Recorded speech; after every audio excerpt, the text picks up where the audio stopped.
For over a year, the public has been hearing about the troubles between Fairfield Township Trustee Talitha Coles and the Township Board. On Monday, the board voted unanimously to ask Coles for her resignation. Star City's Dave North sat down with board member Rocky Hess to talk about how the situation got to this point. I can't tell you what she's thinking, but she really believes that she has the right to make these decisions the way she does.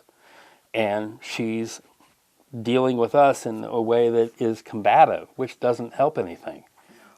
We have many times tried to reach out to her, tried to talk and say, what can we do? How can we get around this? And it just came to a point somewhere at the end of last year when we found out the budget didn't even go through, that this can't be tolerated. She's ignoring us. She's making us of null effect. Fairfield Township board member Rocky Hess didn't hold back when he talked of troubles in dealing with trustee Talitha Coles.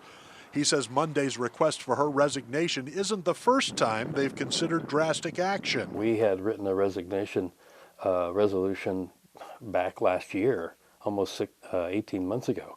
We hadn't brought it forward because the lawyer at the time said, don't do this, it's empty, you can't make her do it, etc. You know, it's all these reasons. And we're going, okay, we don't really want to make a splash, but this is what we feel like. Steve Snyder recently stepped down from the Township Board to accept a seat on the Lafayette City Council. On Tuesday, a caucus chose Monica Casanova to fill Snyder's seat. We're going to have a new person, and it's not fair to try and drag that person into the debate. If we're going to make a declaration, now is the time. On Monday, Indiana Public Access Counselor Luke Britt issued an opinion that Coles violated the Public Access to Records Act related to a request from the Journal and Courier. Hessian says it was at that point the board voted to ask for Coles' resignation.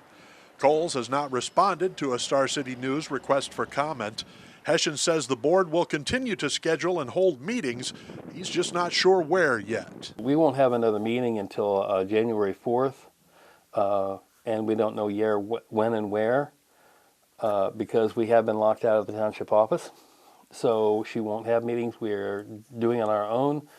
We have 3 different venues we could go to. I haven't figured out which one's the best one to go to. Hessian is inviting the public to follow his Facebook page for information about future township board meeting schedules. In part 2 of our interview, Hessian discusses possible solutions to repair the relationship between the trustee and the board. Dave North, Star City News, Fairfield Township.